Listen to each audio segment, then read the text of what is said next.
how to show who owns what auf Deutsch. Let's take 3 simple English phrases. My dad's car, my teacher's book, and Peter's house. And in all those 3 phrases, we have this apostrophe S, which is very commonly used in English. Unfortunately, we don't have this in German when we talk about possession. And this is a very common mistake we see a lot of German learners do. So they would translate those sentences into something like this. My dad's car, mein Vaters Auto. The teacher's book, der Lehrers Buch. Peter's house, Peters Haus. And as you have guessed already, probably, ja, die sind alle falsch. All those options are wrong. Mainly, first of all, thing you have to keep in mind, when we talk about possession, we don't have this apostrophe S. But no worries, after this video, you will not make this mistake again, and you will know exactly how you can translate those sentences into perfect German. Let's talk about German possession. There are 3 options or 3 situations how you can use or how you can show possession in German. Number 1 is this, the von construction. I call it because we use the preposition von. Number 2 is Name plus S. So the name plus an S, but important without this apostrophe. There are exceptions where you have to add an apostrophe, but without the S. More about this at the end of this video in the bonus tip. Und Nummer 3, Genitiv, the genitive case, which is actually mainly used for exactly this, to show possession, or what belongs to whom. The problem is, this is a A1 level video, and genitive is actually a B1 topic. So we will just talk about number 1 and number 2 in this video.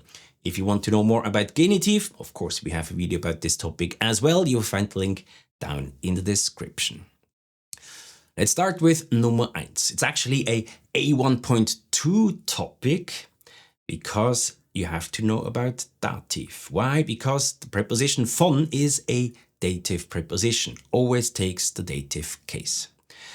So we have the phrase we just did before, the teacher's book, auf Deutsch, das Buch von dem Lehrer. Das Buch von dem Lehrer, literally the book of the teacher, which would be also possible in English and correct, but the English apostrophe S version is just easier and more common, I guess. So in English, you have first this, the owner comes first, here the teacher. So the person, the owner comes first, and the apostrophe S, and then you have this object, or the thing, which is here, the book. In German, it's the other way around. We start with the thing, or the object, and then this of the owner.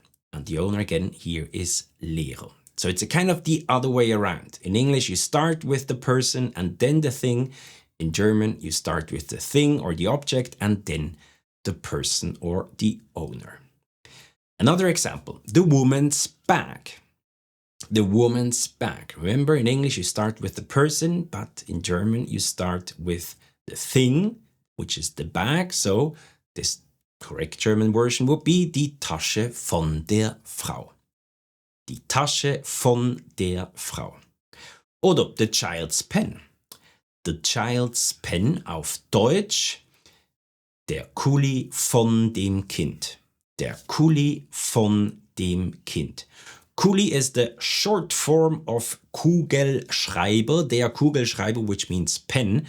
But in spoken German, we usually don't say Kugelschreiber. It's too long for us as well, so we just say Kuli. When we look at those 3 phrases in terms of cases or gender, here we have 3 different genders, Lehrer maskulin in blue, Frau feminin in rot und Kind neutrum in grün. You see, because von always takes the dative case no matter what. Everything after the preposition, which is normally an article, like here, and the noun, follows the dative case. So for masculine, von dem Lehrer, Feminin von der Frau, the definite article Dativ von der und von dem Kind for neuter. Now all those phrases are perfect. Grammatically, everything is perfect in those phrases, but we actually don't say two of them like this, which is this von dem Lehrer und von dem Kind. Again, they are grammatically correct, but in spoken German specifically, we usually combine those preposition and article. So it becomes das Buch vom Lehrer und der Kuli vom Kind. This version is way more common. So we have the preposition von plus the dative article, definite article dem. Combined, it becomes this vom. Instead of saying das Buch von dem Lehrer, we usually just say das Buch vom Lehrer.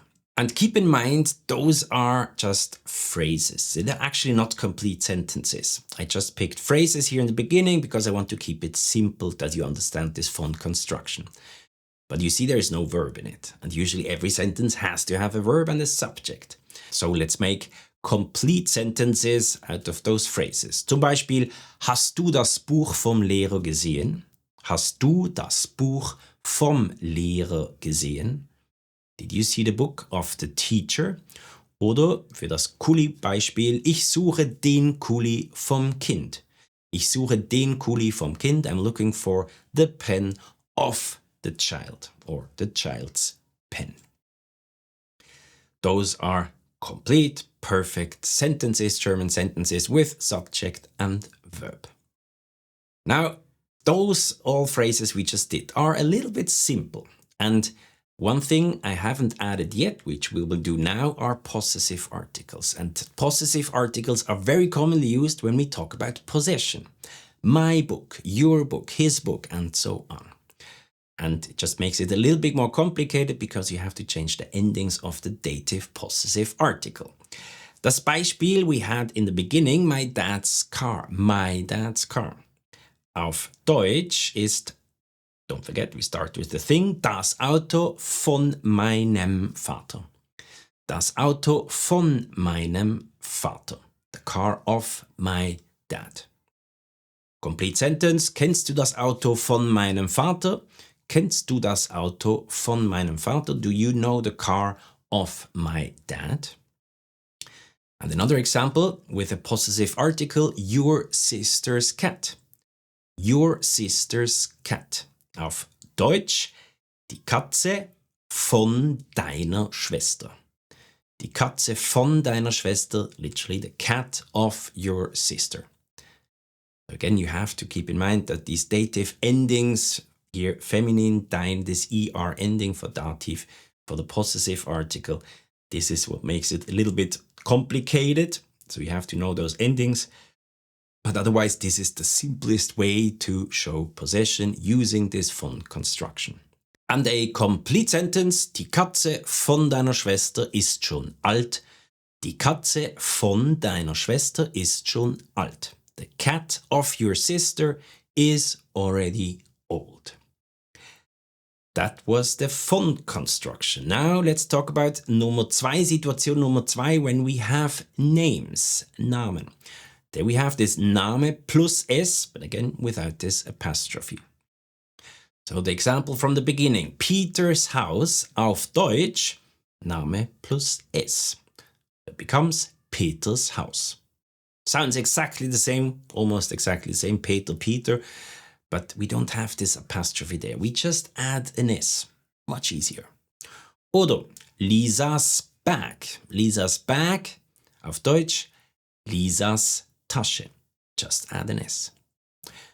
Juris Pen, auf Deutsch, Juris Kuli oder Juris Stift. Stift is also another word for pen. Very simple, right? Just add an S. But of course, it wouldn't be German if there wouldn't be some exceptions. Let's talk about those exceptions in the bonus tip. S, S, Z, Z und X. Those are the 4 letters you have to kind of keep in mind because those are the exceptions. The rule is, for this special case, when a name ends with one of those 4 letters, S, S, Z, Z oder X, we add an apostrophe.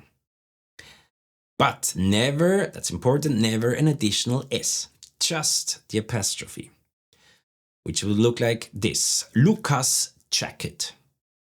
In English, Lukas jacket. Auf Deutsch, Lukas Jacke.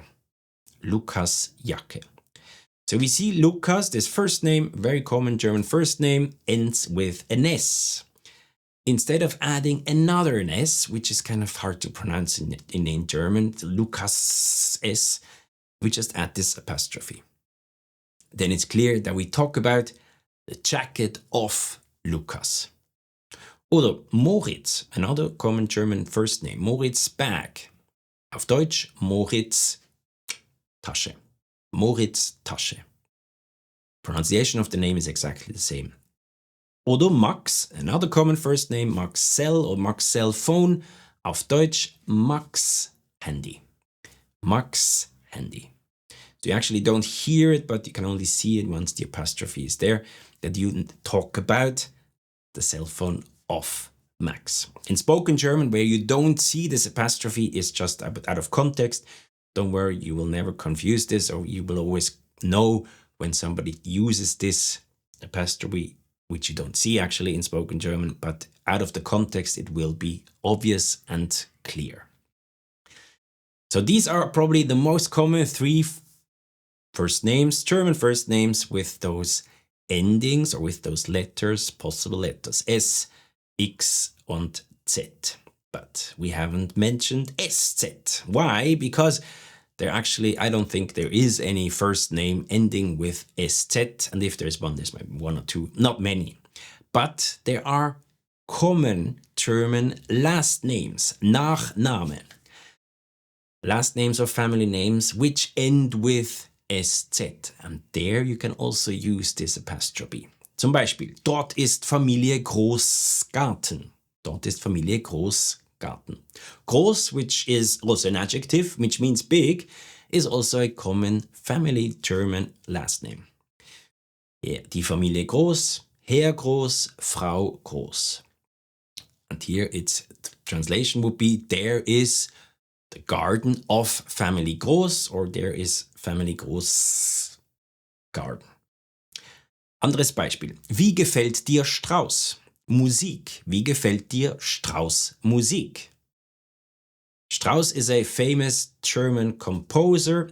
Used to be, he's not here anymore, but he is a famous German composer. So, do you like Strauss Musik, or do you like the music of Strauss? And another one which is common is this Weiß. Herr Weiß, Frau Weiß, Mr. White. Hier ist Herr Weiß' Büro. Here is the office of Mr. Weiß. Here is Mr. Weiss's office. Those are 3. Strauss maybe not really common anymore, but Groß and Weiß are definitely commonly used last names. And if you think this second sentence here, wie gefällt dir Strauss Musik? Where is this dir there? And then what is the subject? Gefallen is one of the most confusing, most complicated verbs in German history. But we have a specific video about this right here, where we talk about the difference between gefallen, mögen and gern. I hope you learned something. I hope you liked this video and I hope to see you again. Bis zum nächsten Mal. Tschüss und auf Wiedersehen.